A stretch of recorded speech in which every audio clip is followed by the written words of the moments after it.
आहे आणि उल्लेख ह्याचा केलेला आहे चैतन्य चरितामृतच्या मध्य लीलेमधल्या 22व्या अध्यायातला 100वा जो श्लोक आहे त्यामध्ये. आणि श्लोक या प्रकारे आहे. अनुकूलस्य संकल्प प्रतिकूलस्य वर्जनम रक्षिष्यति विश्वासो गोत्पतृप्ते वर्णम तथा आत्मनिक्षेप कार्पण्ये षड्विधा शरणागती. शरणागतीचे 6 लक्षणं सांगितलेले आहेत या श्लोकामध्ये. तर असं वर्णन केलंय की शरणागतीचे जे 6 लक्षणं आहेत त्यामध्ये जे अनुकूल आहे त्याचा स्वीकार केला पाहिजे आणि जे प्रतिकूल आहे त्याचं त्याग वर्जन केला पाहिजे. आणि या गोष्टीचा विशेष करून ध्यान दिला पाहिजे की जो पुढचं ओळ आहे त्याची काय आहे, रक्षिष्यति विश्वासो, की भगवंत जे आहेत हे माझं रक्षण करणार, किंबहुना असं म्हटलं पाहिजे करणारच, का नाही करणार. आणि पुढे असं सांगितलेलं आहे की भगवंतांना आपला पालक म्हणून स्वीकार केला पाहिजे. गोपींचे जे पालनहार आहेत ते आपले पालक आहेत असं हे केलं पाहिजे. आणि षड्विधा शरणागती, आणि पूर्ण तनमनधन भगवंतांना शरणागत झाला पाहिजे असं वर्णन केलेलं. तर काही बोलायच्या आधी तुम्हाला सगळ्यांना जे आलेले आहेत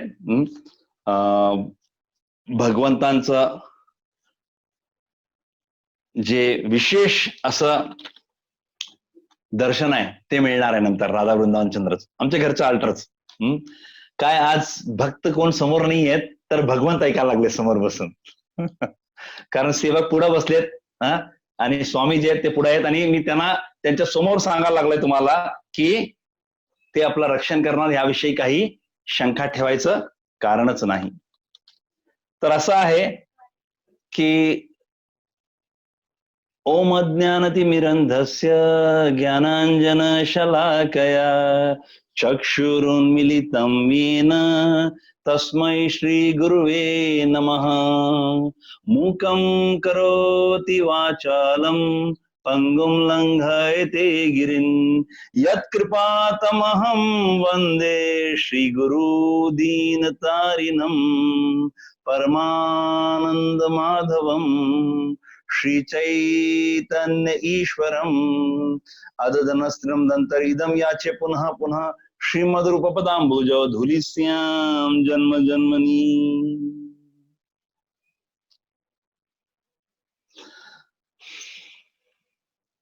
एरवी प्रवचन सुरू करायच्या आधी मी सगळ्यांना सांगतो की आपापला जे मोबाईल फोन आहे ना ते सायलेंट मोड मध्ये करा किंवा व्हायब्रेट मोड मध्ये करा.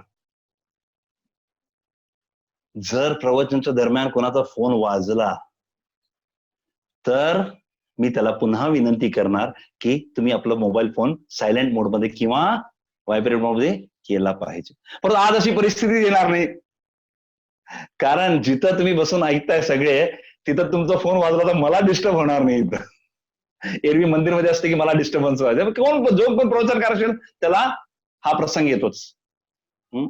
तर आता विशेष आहे की भगवंत हे आपलं रक्षण करतात, याविषयी श्रद्धा ठेवावी. तर यासाठी शास्त्रामध्ये सांगितलेलं आहे की भगवंत जे आहेत ना यांच्यावर आपली श्रद्धा जी आहे ती टिकवली पाहिजे, म्हणजे पूर्णपणे आपली श्रद्धा जी आहे भगवंतांमध्ये घातली पाहिजे. यासाठी जो रूप गोस्वामींचा श्लोक आहे अतिशय महत्वपूर्ण, आदव श्रद्धा तथा साधु संग अतः भजन क्रिया तथो अनर्थ निवृत्ती स्यात् तथो निष्ठा रुचिस्तथा अथा शक्तिस्ततो भावास्तथा प्रेमाभिदंचति साधकानां अयं प्रेमणा प्रादुर्भावे भवेत क्रमः. की पहिली श्रद्धा असली पाहिजे भगवंतांवर. भगवंत माझं रक्षण करणार यासाठी भगवंतांवर श्रद्धा ठेवणं अनिवार्य आहे. हा काय चॉईसचा प्रश्न नाहीये. श्रद्धा ठेवावीच लागणार. आणि आतापर्यंत जितक्या भक्तांनी भगवंतांवर श्रद्धा ठेवली आहे, एकालाही भगवंतांनी नाराज केलेलं नाही.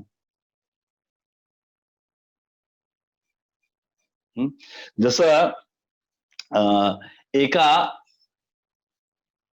व्यक्तीला विचारलं, तुम्ही भगवंतांना बघितलंय काय? भगवंत भगवंत म्हणता, भगवंतांना बघितलंय असं वारकरीला एकाने प्रश्न विचारला. 82 वर्षाचे आजोबा जे आहेत त्यांना हा वारकरी, 82 वर्षाचे जे वारकरी आहेत यांना हा प्रश्न विचारला गेला. आणि प्रश्न काय होता की तुम्ही भगवंतांना पाहिले काय म्हणून. म्हणजे आता वारीला चालत जाऊन पंढरीला जाणार आणि पंढरीला जाऊन भगवंतांना दर्शन घ्यायचे, भगवंतांचे दर्शन घ्यायचे, तर भगवंतांना पाहिलंय काय म्हणून. तर ते वारकरी आजोबांनी इतकं सुंदर उत्तर दिलं, इतकं सुंदर उत्तर दिलं. त्या आजोबांनी सांगितलं की तुम्ही कधी गावामध्ये कुत्र्यांना भुंकताना बघितलंय का? कुत्र्यांना भुंकताना बघितलंय का? म्हणजे एखादा कुत्रा रात्री जर भुंकायला लागला तर जिथं तो कुत्रा भुंकतो तिथून 100 मीटर म्हणा, 200 मीटर म्हणा, जिथपर्यंत ते आवाज ऐकू येते तिथपर्यंत जे सगळे कुत्रे आहेत ना, सगळे कुत्रे भुंकायला लागतात. सगळीच कुत्री जी आहेत ना ती भुंकायला लागतात. आणि मग त्या आजोबाने त्या व्यक्तीला विचारलं की पहिल्या कुत्र्यानेच काहीतरी बघितलेलं आहे आणि त्यांनी भुंकलेलं आहे. नंतर भुंकणारी सगळे जे कुत्रे आहेत ना, यांना विश्वास आहे की पहिला जो भुंकलाय ना त्यांनी काही बघितलं म्हणून भुंकलाय, म्हणून सगळेच भुंकायला लागतात. तर असं आहे की मला भगवंतांना बघायची आवश्यकता काय? जसं ते पहिल्या कुत्र्यांनीच फक्त पाहिलंय ना भुंकायच्या आधी. बाकी सगळे कुत्र्याने तर मग काही पाहिलेलं नाहीये, पण ते भुंकतायत, आपलं काम करतायत, ते आपलं कर्तव्य करतायत. त्याचप्रमाणे आमचे जे पूर्व आचार्य आहेत ना त्यांनी भगवंतांना पाहिलेलं आहे. मला भगवंतांना पाहायची काय आवश्यकता नाहीये. मी फक्त ते म्हणतात म्हणून मी पण स्वीकार करतो. जसं पहिला कुत्रा भुंकल्यानंतर बाकी सगळे कुत्रे भुंकायला लागले. अहो, वारकऱ्यांची साहजिक श्रद्धा आहे, साहजिक अशी श्रद्धा आहे पांडुरंगावर. त्यांना सांगायला लागत नाही, त्यांना सांगायला लागत नाही. तर असा आहे प्रसंग की एकदा सगळे वारकरी जे आहेत ना हे पंढरपूरला निघालेत. वारी सुरू झाली की आता ह्या वेळेला होईल का नाही माहिती नाहीये. परंतु पंढरपूरला जाणारे जे सगळे वारकरी येतात, बहुतांश वारकरी जे आहेत ना वयोवृद्ध असतात, 50च्या पुढचे खूप असतात जास्ती करून. आणि त्यांनी अनेक वर्ष, काहीतरी कमीत कमी 50 वर्षापासून वारीला जातात दरवेळेला. आषाढी वारी, कार्तिकी वारी, चालत पायी. असे हे भक्त निघाले होते. आणि असा प्रसंग आला, म्हणजे असं मी मानतोय त्याला, आला होता पंढरीचा सण, आला होता पंढरीचा सण, पायी चालले होते भक्तगण, चालून चालून दमल्यावर. आता रोज 20 किलोमीटरचं अंतर कापता येतं. आणि चालून चालून दमल्यावर विश्रांती करून जेवायला बसले भक्तगण, विश्रांती करण्यासाठी बसले आणि जेवायला बसले भक्तगण. आणि सगळ्यांना पंगत वाढण्यात आली. आणि इतक्यात वारकरी जे बसले होते ते बघतात काय, शेजारी बसला विठ्ठलपण. त्यांच्या बरोबरच प्रसादाच्या लाईन मध्ये प्रसाद घेण्यासाठी विठ्ठल पण बसले होते. आणि वारकरी जे ते शेजारचे त्यांनी कुतूहलाने भगवंतांना विचारलं, देवा तुम्ही पण, म्हणजे तुम्ही पण आलाय? आणि उत्तर मिळालं भगवंतांकडून, तुमच्यासाठी काही पण. तर ही भगवंतांची भक्ताच्या प्रती भावना आहे की भगवंत आपल्या भक्तासाठी काहीही करायची त्यांची तयारी आहे. म्हणून श्रद्धा ठेवली पाहिजे की भगवंत माझं रक्षण करणार. तर आता बघा,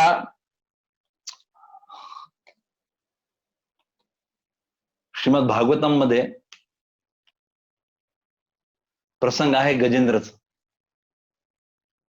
गजेंद्र जे हाती स्वरूपामध्ये आहेत, हातीचं त्यांचं रूप आहे, शरीर आहे हातीचं, आणि गजेंद्र जे आहेत यांचा पाय मगरीनं पकडलेला आहे आणि तो मगर जे आहे हळूहळू करून त्यांना आत ओढून पाण्यामध्ये नेत आहे. आणि अशा परिस्थितीमध्ये गजेंद्रला खूप शक्तिशाली आहे गजेंद्र, परंतु पाण्यामध्ये त्याचं काही चालत नाहीये, कारण हाती हा पाण्यातला प्राणी नाहीये, भूचर आहे, जलचर नाहीये.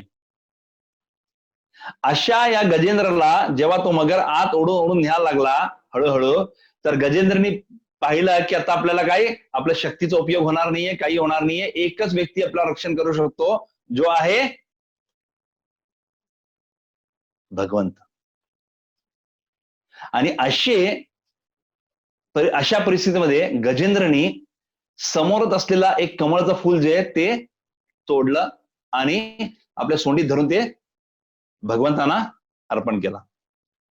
आणि अर्पण करून प्रार्थना करताना भगवंतांना म्हणतायत की जे गरुडासन आहेत, जे गरुडावर सवारी करतात, असे हे जे भगवंत आहेत यांनी माझं रक्षण करावं. आणि असं हे ऐकून भगवंत जे आहेत, काही महिन्यापूर्वीच पेजावर मठ स्वामी जे आहेत त्यांनी शरीर त्यागलं, समाधी घेतली. तर हे पेजावर मठ स्वामी जे आहेत, विश्वेश तीर्थ स्वामी, हे एकदा राधा गोपीनाथ मंदिरमध्ये आले होते आणि त्यावेळेला ते सांगत होते की गजेंद्र जे यांनी जेव्हा हाक मारली तर भगवंत लगेच निघाले वैकुंठातनं गरुडावर बसून. आणि असं सांगण्यात आलेलं आहे की गरुडाचं जे गती आहे ना ती इतकी तीव्र आहे, मनापेक्षाही तीव्र आहे असं सांगण्यात येतं. आणि असे गरुड जेव्हा तिथनं निघाले आणि गजेंद्रला वाचवण्यासाठी यायला लागले, तेव्हा गरुडावर असलेले भगवंत जे आहेत ना, ह्यांना काळजी वाटायला लागली की काय चाललंय, गरुड इतका हळू का उडतोय. गरुड तर आपल्या तीव्र गतीनंच उडत होते, परंतु भगवंतांना असं वाटायला लागलं की मी वेळानं पोहोचणार, म्हणून भगवंत असा विचार करू लागले की असं झालं तर मी वेळेवर पोहोचणार नाही म्हणून. आणि भगवंतांना दया आली गरुडजींची की गरुड कदाचित थकले असणार आहे म्हणून भगवंत खाली उतरले गरुडावरनं आणि गरुडाला आपल्या खांद्यावर घेतलं आणि गजेंद्रला वाचवण्यासाठी धावायला लागले. आणि असं असताना भगवंतांची धोती सुटली. तर भगवंत जे आहेत एका हातामध्ये गरुडजीला घेतल्या खांद्यावर आणि दुसऱ्या हाताने आपली धोती धरलेले आहेत, आणि अशा स्थितीमध्ये धावत धावत भगवंत जे आहेत हे गजेंद्र समक्ष पोहोचले. म्हणजे आतापर्यंत असं भगवंताचं रेकॉर्ड आहे की कधीच असं झालं नाही की भगवंत उशिरा आलेत रक्षण करण्यासाठी. रक्षेशेती विश्वासो, आपल्याला विश्वास श्रद्धा ठेवलीच पाहिजे की भगवान माझं रक्षण करणार. प्रल्हाद महाराज काय सांगायचं,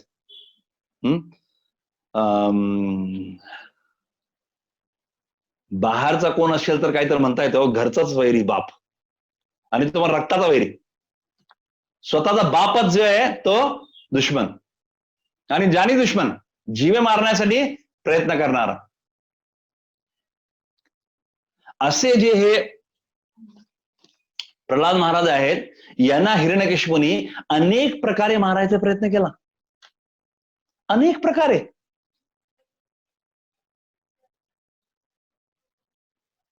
विशाखापट्टणम जवळ ना तो कडे आहे, डोंगरचा कड आहे, जिथनं प्रल्हाद महाराजांना खाली टाकला होता समुद्रात. वरनं खाली जमिनीवर टाकलं होतं, समुद्र किनाऱ्यावर आहे ते, विशाखापट्टणम जवळ, आंध्र प्रदेश मध्ये. आणि असा हा जो प्रसंग आहे त्यामध्ये जेव्हा प्रल्हाद महाराजांना वरून टाकण्यात आलं खाली, तर प्रल्हाद महाराजांनी दुसरं तिसरं काही केलं नाही. आपल्या व्हॉट्सअप ग्रुपवर SOS टाकला नाही, मला वाचवाची काही फरियाद टाकली नाही कोणाला. पूर्ण अंतकरणानं प्रल्हाद महाराज जे आहेत ना, हे भगवंतांचं नामस्मरण करत राहिले आणि भगवंताचा आभार मानत राहिले. वरून टाकला होता डोंगरावरनं, आणि खाली येऊन प्रल्हाद महाराज जे आहेत हे जमिनीला टेकणार. समजा जर तुम्ही चित्राची कल्पना केली ना, तर वरनं पडायला लागले, आता टेकणार जमिनीला, आणि जमिनीला टेकणार याच्या आधी भगवंत तिथं आले आणि भगवंताने आपला हात खाली लावला. आणि असं करून भगवंतानी प्रल्हादला जमिनीवर आदळण्यापासून, नाहीतर एवढासा बाळ 5 वर्षाचा वरून पडून ना चेंदामेंदा झाला असं, शरीरात काही उरलं नसतं. परंतु भगवान जे आहेत हे असं का करतात? पहिलाच भगवान का प्रकट होत नाही प्रल्हादाला वरती असताना, की प्रल्हाद काय काळजी करू नकोस, मी इथंच आहे, मी तुला वाचवणार आहे म्हणून? नाही करत भगवंत असं. कारण भगवंतांना बाकीचे जे लोक आहेत त्यांना हे दाखवायचं असतंय की माझा भक्त जो आहे ना, हा कुठल्याही परिस्थितीमध्ये मला सोडत नाही. म्हणून शेवटपर्यंत भगवान जे आहेत ना, हे बिलकुल दर्शन देत नाही प्रल्हाद महाराजांना, आणि फक्त जमिनीला टेकणार इतक्यात भगवान 6 इंच वरती असताना भगवान हात खाली घालतात आणि प्रल्हादला अलगद धरून घेत. याला म्हणतात श्रद्धा, याला म्हणतात श्रद्धा. एकदा एक लहान बाळ जे आहे ना, मुलगा, बाळ म्हणजे 5-6 वर्षाचा मुलगा, गावामध्ये ना पाऊस पडत नाही म्हणून सगळे लोक जे आहेत ना हे ठरवतात की आपण काय करायचं, यज्ञ करायचं. कारण गीतेमध्ये भगवंतांनी सांगितलेलं आहे यज्ञात भवती पर्जन्य. यज्ञ केल्याने काय होतंय? पर्जन्य, पाऊस पडतो. म्हणून सगळ्यांनी ठरवलं की आपण गावातले जे पार आहे ना, पिंपळाचा पार, वडाचा पार असेल, असं पारावर ना जाऊन आपण सगळ्यांनी मिळून यज्ञ करायचं. आणि तो 5 वर्षाचा मुलगा जो आहे ना, हा जेव्हापासून ही बातमी ऐकला ना, तयारीत होता जाण्यासाठी, यज्ञ करण्यासाठी. आणि जसं तिथं पोचला ना, तर हातामध्ये ना, काकेमध्ये त्यांनी छत्री धरली होती. ह्याला म्हणतात श्रद्धा. त्या बाळाला बिलकुल शंका नव्हती की यज्ञ केल्याने काय होणार आहे, पाऊस पडणार आहे, ह्याविषयी शंकाच नव्हती. म्हणून तो आधीपासून तयारीत आला होता छत्री घेऊन. अशी श्रद्धा भगवंतांवर ठेवावी. आणि याशिवाय प्रल्हाद महाराजांना हातीच्या पायाखाली देण्यात आला, सापाच्या गड्ड्यामध्ये टाकण्यात आला, जिथं भरपूर साप होते अशा खड्ड्यामध्ये टाकण्यात आला. परंतु तरीही प्रल्हाद महाराजांची जी श्रद्धा आहे ना भगवंतांवर, बिलकुल कमी झाली नाही. काय भगवंत तुमचे भक्ती करण्याचा हाच फळ देत आहे. केवढी परीक्षा दे, 5 वर्षाच्या मुलाची, 5 वर्षाच्या मुलाची इतकी परीक्षा घ्यायची? तो का असं खूप वयस्कर अनुभवी भक्त नाही, 5 वर्षाचाच आहे प्रल्हाद, एवढी परीक्षा घ्यायची. शेवटी ठरवण्यात आलं की काही करून मरत नाहीये ना, तर हिरण्यकशिपूची जी बहीण होती होलिका, तिच्या मांडीवर बसवायचं आणि तिला पेटून द्यायचं. कारण होलिकाला अग्निदेवाकडनं असं वरदान होतं की मी तुला जाळणार नाही म्हणून. आणि प्रल्हादांना बसवलं, सगळं सांगतायत प्रल्हादला की होलिकाला वरदान आहे. आणि होलिका म्हणते त्यांच्या समोर, प्रल्हादच्या समोर हिरण्यकशिपूला, की दादा मला जरी पेटवलं तर तुला माहिती मला काय होणार नाहीये, हा जळून जाईल म्हणून. तरी पण प्रल्हाद महाराज जे आहेत हे होलिकाच्या मांडीवर बसून अग्नीत बसून राहतात. पळून जायचा प्रयत्न करत नाहीत. किंवा आईकडे बघून केविलवाणी स्थितीमध्ये आईकडे बघत नाहीयेत की आई कयादू माझं रक्षण कर, बाबांना सांग की म्हणून. काही नाही, भगवंतांचं नामस्मरण करत मांडीवर बसून राहतात. आणि होतंय काय की होलिका जळून जाते. जिला अग्नीचं वरदान आहे की अग्नी तिला जाळणार नाही, अशी होलिका जळून राख होऊन जाते. आणि प्रल्हाद महाराज जे आहेत ना ते सुखरूप अग्नीतनं बाहेर जातात. यासाठी आपण होली दहन करतो. होळी जे आपण जाळतो ना दारामध्ये सगळे, आता ह्याचं प्रतीक आहे की कसं भगवंतानी आपल्या भक्ताचं रक्षण केलं. आणि मग भीमसेन भीमसेन जे आहेत यांचं बघा काय हे आहे की भीमसेन जे आहेत यांना भगवंत परीक्षा घेतात. एकदा कशी परीक्षा घेतात,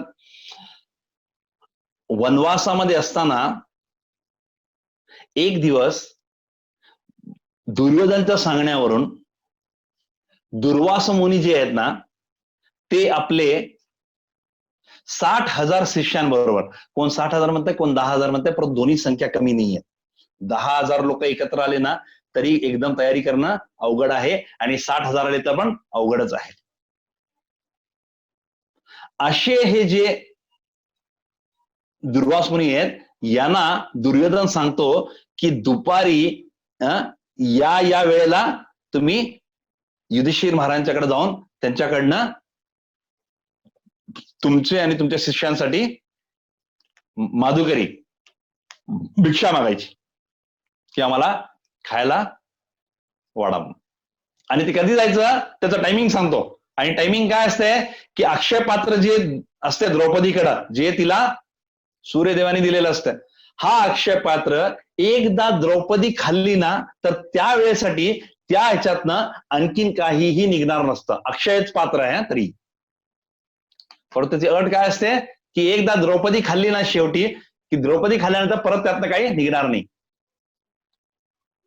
अशा वेळेला ती दुर्वास मुनींना दुर्योधन सांगतो की जाऊन तुम्ही तिथं भिक्षा मागा. आणि दुर्वास मुनी येतात. आणि दुर्वास मुनी जेव्हा येतात तेव्हा 10,000 शिष्य किंवा 60,000 जे काय असतील आले. युधिष्ठिर महाराजांना ते येऊन सांगतात दुर्वास मुनी की राजन, मी आणि माझे शिष्य जे आहेत आम्ही खूप लांबून आलोय, आम्ही खूप भुकलेले आहोत, आम्हाला भूक लागलेली आहे, त्यामुळं तुम्ही आमचं काहीतरी खायचं नियोजन करा. आणि क्षत्रियाचा हा धर्म होता की त्यांनी, राजाचं कर्तव्य होतं की त्यांनी आपले जे प्रजा आहे त्यांना खायला घाला पाहिजे. खास करून जर ब्राह्मण कोण आला तर त्यांना नाही म्हणायचं नाही. अशा स्थितीमध्ये युधिष्ठिर महाराज जे आहेत हे दुर्वास मुनींना सांगतात की स्वामी किंवा महाराज संन्यासी आहेत म्हणून, पण तुम्ही जाऊन स्नान करून या. तुम्ही स्नान करून या, तुम्ही येईस्तोपर्यंत तुम्हाला सगळा प्रसाद तयार मिळेल. आणि दुर्वास मुनी स्नान करायला गेल्या युधिष्ठिर महाराज जे आहेत हे धावत धावत द्रौपदीकडे आले आणि द्रौपदीला म्हटले, कृष्णे कृष्णे तू खाल्ली का? तर द्रौपदीने म्हटलं की हो, आत्ताच खाऊन उठले मी म्हणून, आत्ताच खाऊन मी उठले म्हणून. अगं दुर्वास मुनी आले त्यांच्या 60,000 शिष्यांचं, 10,000 किंवा 60,000 एवढ्या शिष्यांबरोबर आलेले आहेत. आणि मी त्यांना सांगितलं की त्यांना खायला वाढणार आहे म्हणून. आणि ते आता स्नान करायला गेलेत, आल्या मागणार, नाही दिले तर तुला माहितीये दुर्वास मुनींचा राग कसा आहे म्हणून. द्रौपदी जी आहे ना तिला लगेच डोळे झाकले आणि भगवंतांचं स्मरण केलं. आणि जसं भगवंतांचं स्मरण केलं, भगवंत समोर प्रकट झाले. आणि समोर प्रकट झाल्या भगवंत द्रौपदीला सांगायला लागले, कृष्णे भूक लागले ग, खायला काहीतरी दे म्हणून. दुष्काळात 13वा महिना. आधीपासूनच दुर्वास मुनी 10,000 शिष्यांना घेऊन आलेत आणि आता साक्षात भगवंत आलेत. आणि भगवंत पण आलेले तेच म्हणतात की खायला काहीतरी दे. आणि खायला काही नाही उरलेलं असतंय. मग द्रौपदी जेव्हा काळजीत असते ना, तेव्हा भगवंत जे द्रौपदीला सांगतात की एकदा त्या अक्षपात्रामध्ये बघ ना, काहीतरी असेल थोडं. तर द्रौपदी म्हटले नाही, शेवट मी खाल्ले काही नव्हतं म्हणून. भगवान बघ ग बघ म्हणून. आणि द्रौपदीने जेव्हा बघितलं ना, तर सगळं भांड बघून ना त्यातनं एक भाताचा शीत निघाला, एक अन्नाचा शीत निघाला. आणि द्रौपदीने ते भगवंतांना दाखवलं. भगवंताने म्हटलं बस झालं, तेवढंच दे मला. आणि जसं भगवंतांना सांगण्यात आलं की ते तेवढं दे मला म्हणून, आणि भगवंताने ते घेतलं आणि भगवंताने खाल्ला. जसे भगवंताने ते तोंडात घातलं ना, तसं दुर्वास मुनी आणि त्यांचे जे 60,000 शिष्य आंघोळ करत होते ना, सगळ्यांना अचानक असा अनुभव झाला की आपलं पोट टम भरलेलं एकदम. आणि अशा स्थितीमध्ये दुर्वास मुनी जे आहेत हे विचार करू लागले की आता जर मी परत गेलो आणि युधिष्ठिर महाराजांना सांगितलं की आम्ही काही खाऊ शकणार नाही आणि त्याने आपल्यासाठी केलेलं असेल, तर मग खूपच अनर्थ होईल. म्हणून ते विचार करू लागले की इथनच आपण पळवाट काढायची, शॉर्टकट. परंतु इथं भगवान जे आहेत ना, यांनी हे सगळं प्रसंग पाहिलेलं होते. त्यांच्याबरोबर युधिष्ठिर महाराज, भीम, अर्जुन, नकुल, सहदेव सगळे होते. मग अशा याच्यामध्ये भगवंताने भीमाला सांगितलं की भीम जा आणि दुर्वास मुनींना जाऊन नदीवरनं घेऊन ये जा म्हणून, प्रसादासाठी. सगळ्यांसाठी प्रसाद आहे म्हणून. आता हे तर खूपच झालं. एक तर पहिला काही अन्न नव्हतं, एकच शीत होतं आणि ते एकच शीत भगवंतांना देण्यात आलं होतं. आता तर अक्षयपात्रामध्ये एक शीत पण नव्हतं. आणि असे जे भगवंत आहेत हे भीमला सांगतात की जाऊन आता तू घेणे. आणि भीमाने पण पाहिलेलं आहे की अक्षयपात्रामध्ये काही उरलेलं नाहीये. आणि भीमापेक्षा चांगला आणखीन कोण जाणू शकतो हो, कारण वृकोदर आहे ना भीम. खाताना भरपूर खातात असं वर्णन आहे. आणि त्यांनी पाहिले की आता काही पण नाहीये, अन्नाचं एक शीत पण नाहीये. अशा स्थितीमध्ये दुर्वास मुनींना बोलवण्यासाठी भीम आपली गदा घेऊन जातात खांद्यावर आणि नदीकाठी जाऊन त्यांना म्हणजे जेव्हा ते जातात ना तिथं, तेव्हा दुर्वास मुनी वगैरे जे येतात ते आपल्या पोटावर हात फिरत असतात, काय म्हणतात पोट भरले असतं. आणि मग भीम जे त्यांना सांगतो की चला ऋषीवर चला, तुमच्यासाठी प्रसाद तयार आहे. म्हणतात कुठं तयार होता प्रसाद? प्रसाद नव्हता, कारण जे शेवटचं शीत होतं ते पण भगवंतांनी खाल्लं होतं. तरी पण भीम जे आहेत ना, यांची एवढी श्रद्धा आहे भगवंतांवर, रक्षेशे ती विश्वास हो की भगवंत आमचं रक्षण करणार. भीम जाऊन सांगा. एरवी बाकी सगळ्यांच्या विषयी ऐकायला मिळतं, भीमाविषयी असं बोलताना ऐकायला मिळत नाही कुठं. मुद्दाम भगवंत भीमाला पडतात, कारण त्याच्यापेक्षा चांगलं कोणच जाणू शकत नाही की भूक म्हणजे काय असतं. कारण भीमचं असं वर्णन आहे, कायम भुकलेला असतो. आणि मग अर्जुन, भगवंतांचा सखा पार्थ, याला भगवंत सांगतायत की जो व्यक्ती कायम झोपेवर विजय मिळवलेला आहे, असा अर्जुन युद्ध करून आल्यानंतर ना थकून अंतरुणामध्ये पडलेला असतो आणि झोपत असतो. आणि त्या भीष्मदेव प्रतिज्ञा करतात की उद्या मी 5 पांडवांना काय करणार, संपून टाकणार. आणि हे ऐकल्यानंतर भगवान जे आहेत ना, यांना काळजी पडती की भीष्मदेव जे आहेत ह्यांनी प्रतिज्ञा केली म्हणजे ते आपली प्रतिज्ञा पूर्ण करू शकतात. म्हणून भगवान जे आहेत ना, ते धावत धावत अर्जुनाच्या तंबूमध्ये येतात. आणि ज्या भगवंतांचं नामस्मरण करून आपण सर्व चिंतेतनं मुक्त होतो ना, ते भगवंत चिंतित अवस्थेमध्ये ना त्या तंबूमध्ये हात मागं बांधून ना मागं पुढं चालायला लागतात. पुढं मागं. आणि अचानकच मध्ये थकलेल्या असल्यामुळे ना अर्जुन जो आहे ना हा घोरतो.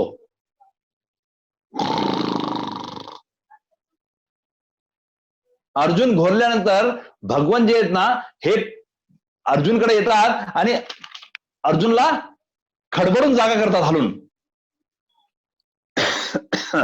पार्थ घोरतोस काय म्हणून. तर अर्जुन एकदम झोपेतनं उठतो आणि म्हणतो, काय झालं मधुसूदन, काय झालं म्हणून. तर भगवान सांगतायत की भीष्मदेवाने प्रतिज्ञा केली आहे, उद्या तुम्ही 5 पांडवांना ते मारून टाकणार आहेत म्हणून.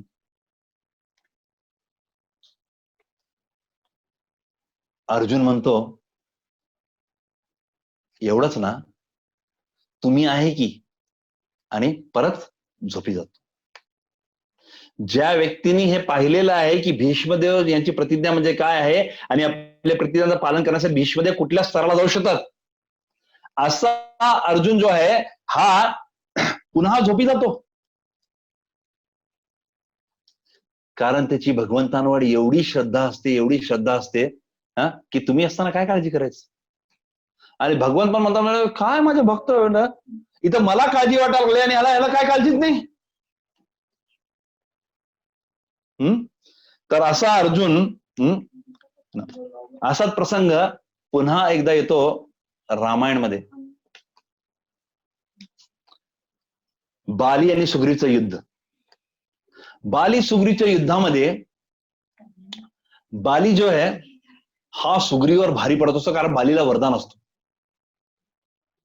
जो कोणी त्याच्याबरोबर युद्धाला येईल ना, त्या पुढच्या व्यक्तीची निम्मी ताकद बालीला मिळत असते.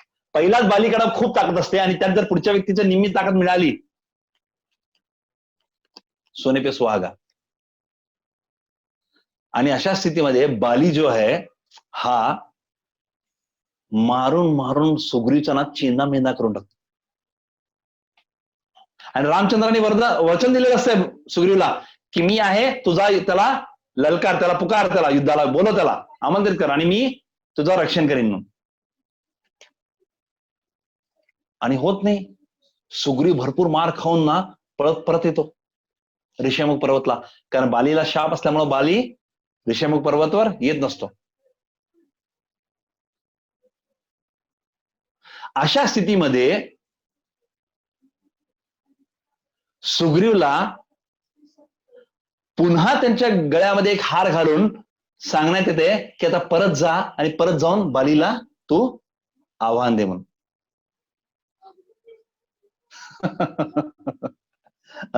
एखादा व्यक्ती म्हणू शकतोय की हा तर निवळ मूर्ख पण आहे, आत्ताच चेंदामेंदा एवढा मार खाऊन आला, हाडं विडं सगळे मोडकळीला आलेत, आणि आता या व्यक्तीला पुन्हा सांगण्यात आलेलं आहे की तू परत जा, गळ्यात फक्त एक हार घातला आणि त्याला सांगितलं आता तू जा बरोबर तुम्ही. आणि जाताना त्याला सांगतायत की माहितीये का की मागच्या वेळेला का बाण नाही चालवला रामाने, कारण तू आणि सुग्रीव आणि बाली तुम्ही दोघं लढताना एवढे एकसारखे दिसत होता ना की चुकून तुला बाण लागू नये म्हणून मी बाण चालवणे, असं राम सांगतात. पण आता तुझ्या गळ्यात ना ते हार आहे ना, ते हार असल्यामुळं आता तुला ओळखणं मला सोपं जाईल. आता भगवंतांना कुणाला ओळखणं ना कधीच अवघड जात नाही. भगवंत आपल्याला आपल्यापेक्षा चांगला ओळखतात. प्रत्येक जीवात्म्याला भगवंत जेवढा तो जीवात्मा स्वतःला जाणतो त्याच्यापेक्षा भगवंत त्याला जास्ती ओळखतात. असे भगवंत सांगतायत की मला ओळखायला अवघड गेलं तुम्हाला दोघांना म्हणून, आणि परत हार घाला पडला. एवढंच काय, जातानाच ते हार जे आहे ना पहिल्याच वालीच्या वारामध्ये ते हार तुटून पडला खाली. आता पुन्हा बॅक टू स्क्वेअर वन, पहिल्यासारखी स्थिती आली. आता दोघांना ओळखणं परत अवघड आहे. परत या वेळेला भगवंत बरोबर मानतात बाण. म्हणजे सुग्रीवला केवढी श्रद्धा असायला पाहिजे भगवंतांवर, की आत्ताच भाऊकडनं एवढा, बालीकडनं एवढा मार खाऊन आलाय आणि बालीने त्याला सांगितलं जीवे मारणार नाही, पण तो मेल्यागत करून टाकणार तुझी हालत म्हणून. परत जायचं बालीकडं. तर असं वर्णन केलेलं आहे की एकदा ना जेव्हा रामचंद्र आणि लक्ष्मण आणि सुग्रीव असतात एकत्र, तेव्हा सुग्रीव जे आहेत ना हे लक्ष्मणाला कमी लेखतात, लक्ष्मणाला कमी लेखतात, कमीपणानं त्यांना वागवतात, लक्ष्मणाला त्यांचा अवहेलना करतात, निरादर करतात. अशा स्थितीमध्ये लक्ष्मण जे आहेत ते गुरुतत्व आहेत आणि राम जे आहेत ना हे काय करतात की तू गुरुतत्वाचा अपमान केलास ना, गुरुतत्वाचा अपमान केलास म्हणून मार खाऊन पहिल्यांदा मार खाल्ला होता, ते प्रायश्चित लक्ष्मणाचा अपमान केल्याचं. आणि परत जेव्हा येतो ना, तेव्हा लक्ष्मण जेव्हा सुग्रीवला हार घालतात, तेव्हा हार स्वीकार करण्यासाठी सुग्रीवला लक्ष्मण समोर वाकायला लागतंय. हे वाकलं म्हणजे लक्ष्मणकडनं माफी मागितल्यासारखं. यासाठी भगवंत हे नियोजन करतात आणि पुन्हा पाठवतात आणि यावेळेला बालीला मारतात भगवंत. असंच जे आहे चैतन्य चरितामृत मध्ये श्रीवास ठाकूरांची कथा आहे. श्रीवास ठाकूर जे आहेत ना, हे ना जेव्हा विचारण्यात येतं की तुमचं मेंटेनन्स कसं होतंय म्हणून, भरण पोषण कसं होतंय, तर श्रीवास ठाकूर म्हणतात, असं हात करतात आणि टाळ्या वाजवतात 3 वेळा. ह्याच्यात काय होतंय, पुन्हा त्यांना विचारतात की काय कसं मेंटेनन्स होतंय सगळं, भरण पोषण कसं होतंय परिवाराचं तुमचं. तर श्रीवास ठाकूर सांगतात, अरे हे 3 टाळीचा अर्थ काय आहे. तर श्रीवास ठाकूर सांगतात की मी 3 टाळी, माझी 3री टाळी संपायच्या जर भगवंतानी मला अन्न नाही दिलं तर मी काही खाणार नाही, असं जीव सोडून, शरीर सोडून देणार. म्हणजे इतकी श्रद्धा असते की एवढं मी जर केलं भगवंतांसाठी तर भगवंत येऊन मला देणार का नाही देणार भगवंत. अशी श्रद्धा असायला पाहिजे भगवंतांवर. आणि चैतन्य चरितामृत मध्येच हरिदास ठाकूरांची कथा आहे. हरिदास ठाकूर जे आहेत यांना ते मुसलमान परिवार जन्माला आलेलं असत, मल्लेश परिवारामध्ये जन्माला आलेले असतात. तरीही अद्वैताचार्य जे शांतीपूर नायक म्हणजे शांतीपूरचे लीडर आहेत आणि ब्राह्मण शिरोमणी आहेत, असे अद्वैताचार्य हरिदास ठाकूरांना आपल्या घरी श्राद्ध असताना श्राद्धाचं पहिला पात्र, मानाचं पात्र म्हणजे पहिला जे वाढतात ना पात्र, ते पात्र हे हरिदास ठाकूरांना देतात.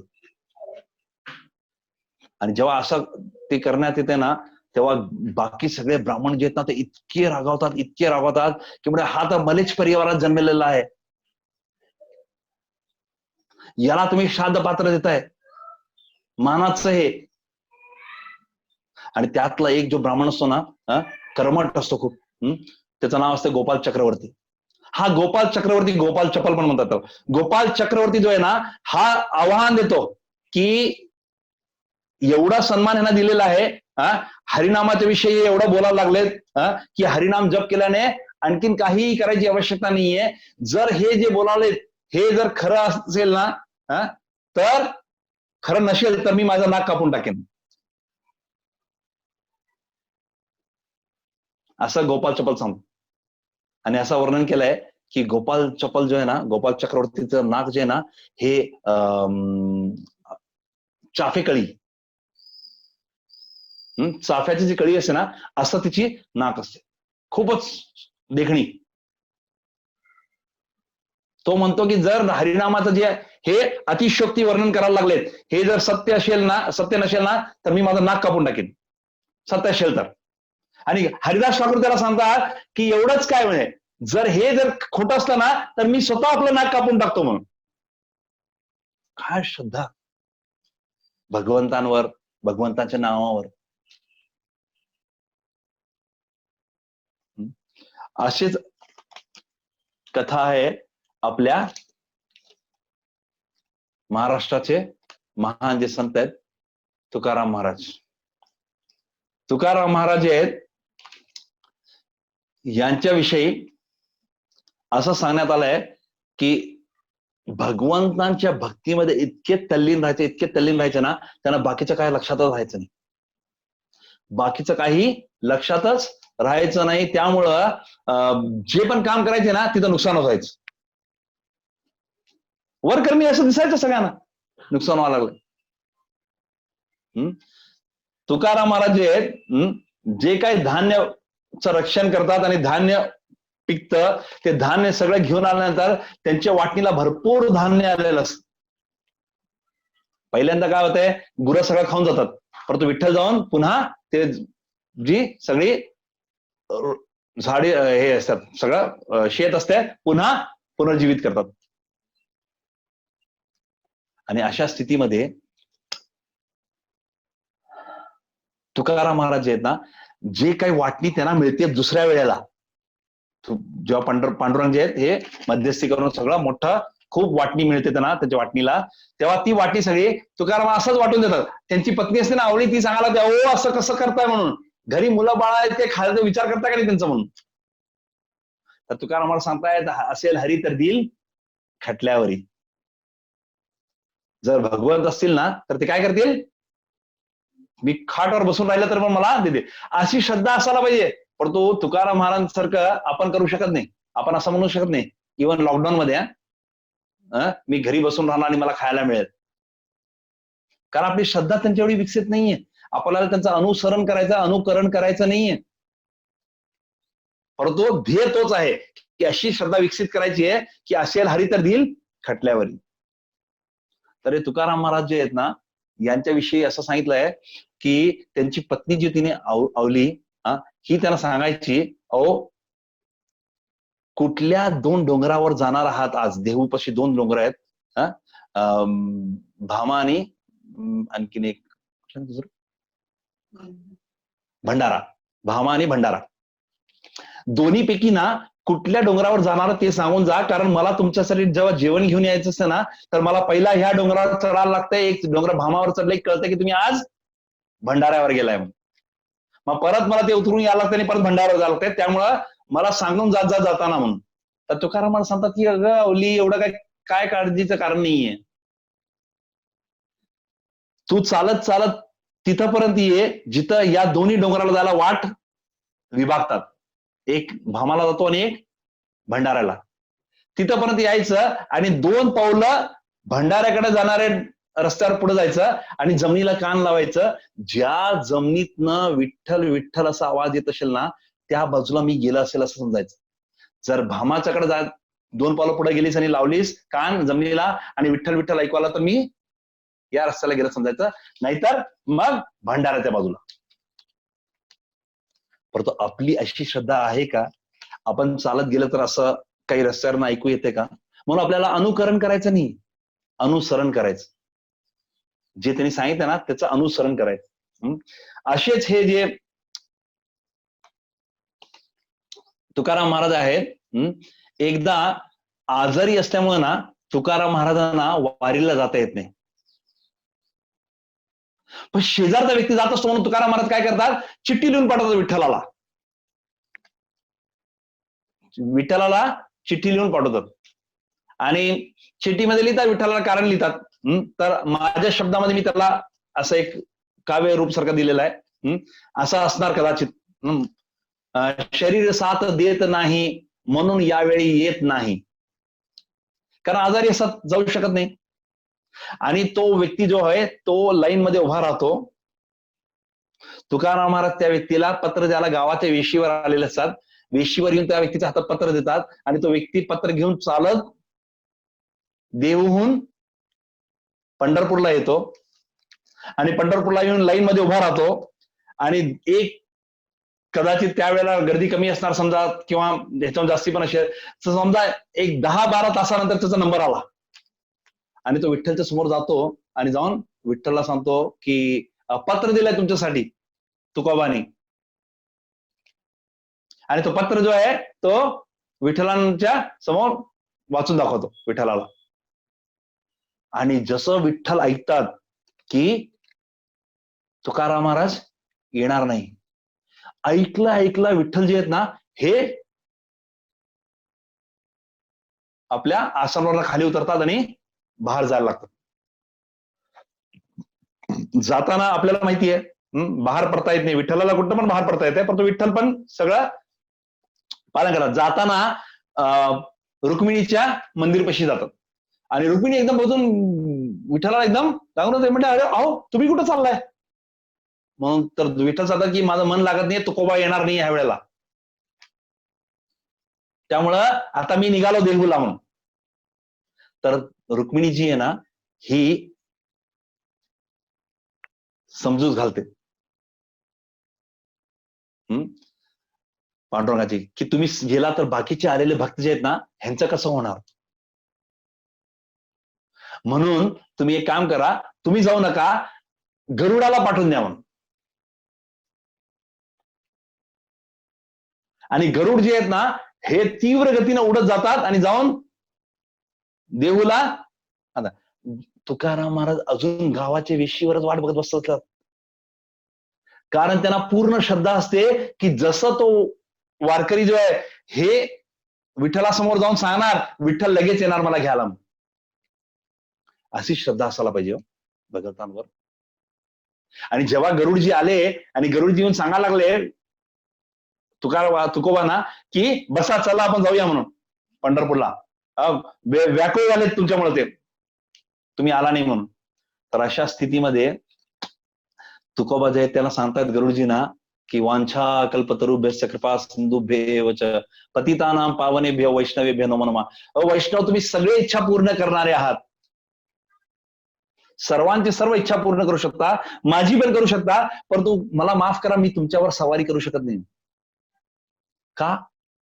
म्हणजे कारण तुम्ही माझ्या स्वामीची सवारी आहात, आणि जे स्वामीचं आहे ना ते सेवकाला वापरायचा अधिकार नाहीये. जाऊन निरोप द्या की ते आले तरच मी येणार. आणि गरुडजी परत गेले आणि विठ्ठलला जसा निरोप मिळाला ना तोपर्यंत गर्दी थोडी मावळली होती आणि विठ्ठल लगेच आले आणि तुकोबांना भेटून गेले. अशी श्रद्धा असायला पाहिजे भगवंतांना. द्रौपदी जी आहे हिची श्रद्धा बघा. आता बाकी सगळ्यांचं जे आपण बघितलं ना त्यामध्ये काहींच्या जीवावर आलं होतं, काहींच्या पोटासाठी, काहींच्या याच्यासाठी. भगवंतांनी सगळ्यांना जे हवं, म्हणजे हवं होतं म्हणण्यापेक्षा जे काही लागणार होतं ते सगळं पुरवलं होतं.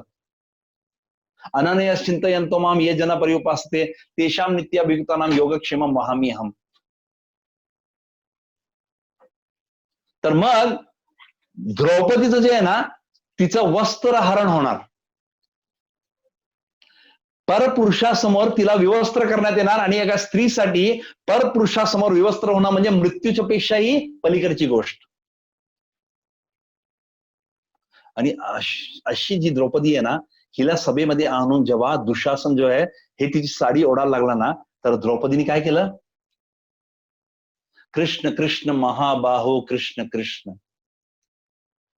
हे कृष्ण तुम्ही माझं रक्षण करा, असं भगवंतांकडे अट घातली. आणि भगवान जे आहेत हे द्वारकेला प्रसाद दुपारचा राजभोग स्वीकार करत होते. आणि हे ऐकल्यानंतर भगवंत लगेचच तोंड खाता खाता थोडस वाकडं केलं.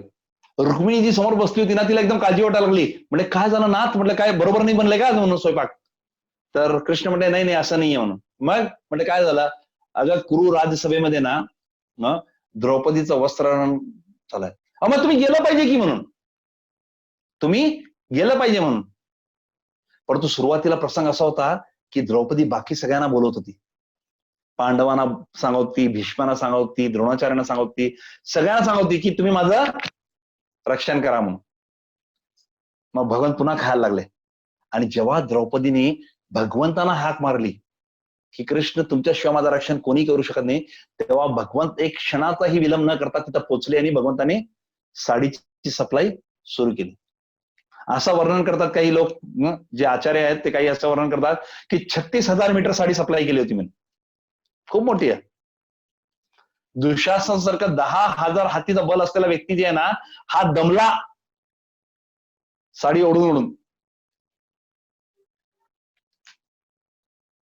तरीही त्याला द्रौपदीला विवस्त्र करणं शक्य झालं नाही.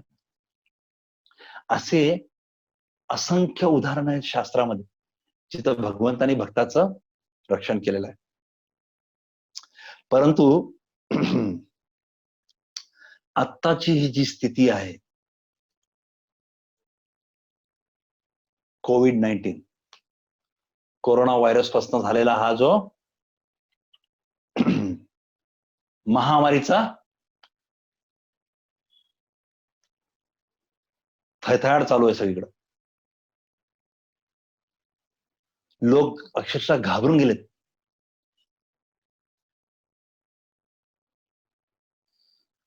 आणि रोज लोक बातम्या तेच तेच ते ऐकून ऐकून ऐकून ऐकून ऐकून आणखीन कोल्हापुरी भाषेत बोलायचं तर चक्कीत जाळ झालाय सगळ्यांची. परंतु भक्तांनी एकच काम केलं पाहिजे अशा स्थितीत. भगवंतांचं नामस्मरण, भगवंतांचं कथन, जी कथा आहे ते ऐकायचं. जे सध्याचे सरकार आहे, भारतीय सरकार, सेंट्रल गव्हर्नमेंट, यांनी खूप चांगला निर्णय घेतला. रामायण आणि महाभारत पुन्हा प्रसारण करायचं लॉकडाऊन मध्ये. आणि काय रामायणला रेस्पॉन्स ते.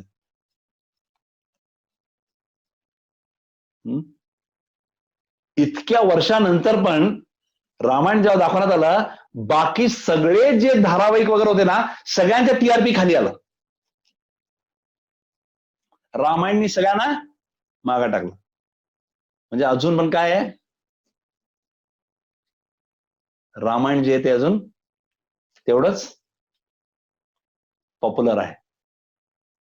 अजून पण लोकांना असं वाटतंय की आपण रामायण बघावं, महाभारत बघावं.